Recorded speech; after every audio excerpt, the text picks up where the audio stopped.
National Herald કેસમાં કોંગ્રેસના પૂર્વ રાષ્ટ્રીય અધ્યક્ષ સોનિયા ગાંધી તેમજ વિરોધ પક્ષના નેતા રાહુલ ગાંધી બંનેને સુપ્રીમ કોર્ટ દ્વારા મોટી રાહત આપવામાં આવી છે।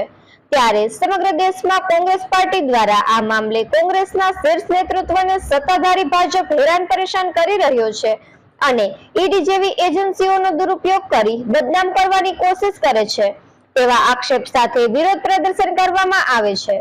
ત્યારે તેના ભાગરૂપે પોરબંદરમાં પણ કોંગ્રેસ દ્વારા વિરોધ પ્રદર્શન કરતા 20 થી વધુ કાર્યકર્તાઓને પોલીસે અટકાયત કરી હતી।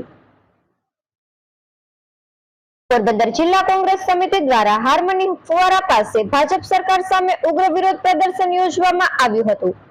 કોંગ્રેસે કેન્દ્ર સરકાર અને તપાસ એજન્સીઓના કથિત દુરુપયોગ સામે સત્યની જીતના સૂત્ર સાથે સૂત્રોચ્ચાર અને વિરોધ પ્રદર્શન કર્યું હતું। આ પ્રદર્શન નેશનલ હેરાલ્ડ કેસમાં સોનિયા ગાંધી અને રાહુલ ગાંધી સામે ઈડી દ્વારા કરવામાં આવેલ કાર્યવાહીના વિરોધમાં હતું। કોંગ્રેસે આ કાર્યવાહીને રાજકીય બદલાની ભાવનાથી પ્રેરિત ગણાવી હતી। પોલીસે કોંગ્રેસના 20 થી વધુ આગેવાનો અને કાર્યકરોની અટકાયત કરી હતી। અટકાયત દરમિયાન પોલીસ અને કોંગ્રેસના આગેવાનો વચ્ચે ઘર્ષણ થયું હતું।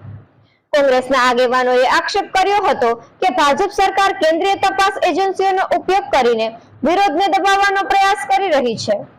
તેમણે જણાવ્યું કે આ વિરોધ પ્રદર્શનનો હેતુ એ સંદેશ આપવાનો હતો કે સત્યને દબાવી શકાય નહીં અને અંતે સત્યની જીત થશે।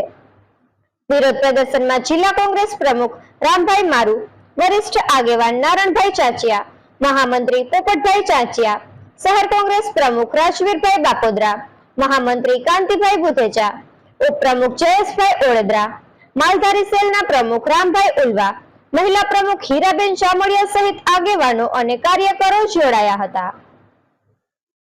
નિકુલ પોપટ, પોરબંદર ટાઈમ્સ। રાહુલ ગાંધીજી ઉપર આ તાનાશાહી ભાજપ સરકારે જે નેશનલ હેરાલ્ડનો જે ખોટો કેસ કરાવ્યો હતો અને આ ખોટા કેસમાં જે સ્પેશિયલ જે કોર્ટ છે એને આ કેસને પૂરેપૂરો ખારીજ કરી દેવામાં આવ્યો છે। એને લઈ અને આખા હિન્દુસ્તાનના નેશનલ કોંગ્રેસ દ્વારા જે આંદોલન કરવામાં આવી રહ્યું હતું એના ભાગરૂપે આજે પોરબંદર જિલ્લા કોંગ્રેસ દ્વારા હાર્મની હોટલ પાસે રસ્તા રોકો આંદોલન કરી અને ભાજપ સરકાર સામેના સૂત્રોચ્ચાર કરી અને અમે વિરોધ પ્રદર્શન કરી રહ્યા હતા। આ દરમિયાન પોરબંદર જિલ્લા કોંગ્રેસના કાર્યકર્તાઓ અને હોદ્દેદારોને પોલીસ દ્વારા અટકાયત કરવામાં આવી છે। અમારા 30 કાર્યકર્તાઓ અને હોદ્દેદારોની પોલીસ દ્વારા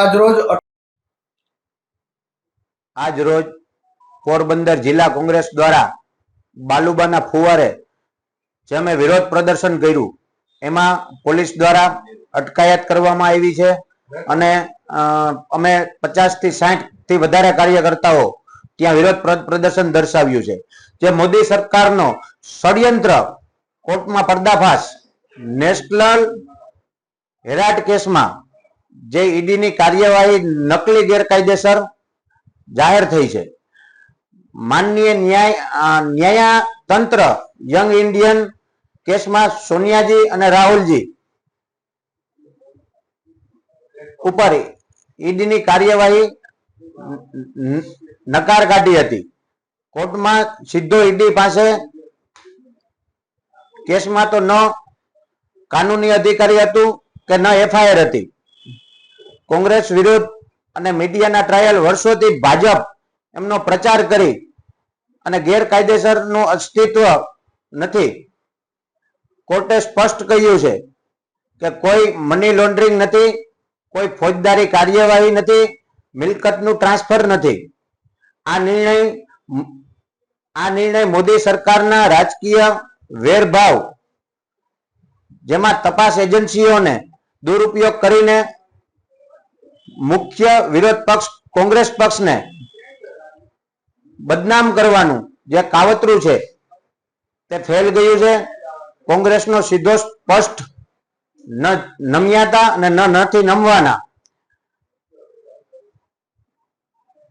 તમે સત્ય અને દરેક ભારતીયના અધિકાર માટે, અમે સત્ય અને દરેક ભારતીયના અધિકાર માટે લડીએ છીએ અને લડવાના છે। આ માત્ર કોંગ્રેસની જીત નથી પરંતુ ભારતની લોકશાહીની જીત છે। સરકાર ગમે તેટલી શક્તિશાળી હોય પણ કાવતરાઓ સત્યની સામે ટકી શકતા નથી. સત્યમેવ જયતે. જે હારમાની હોટલ અંદર અમે જે આંદોલન કરતા, અમે રસ્તા રોકો આંદોલન કર્યું છે ને અમારા 40 થી 50 કાર્યકરોનું પોલીસ દ્વારા અમને ધરપકડ કરવામાં આવી છે. આ જ્યારે આ ભાજપ સરકાર ડરે છે ને ત્યારે પોલીસને સામે કરે છે. આ અમારો મુદ્દો હતો.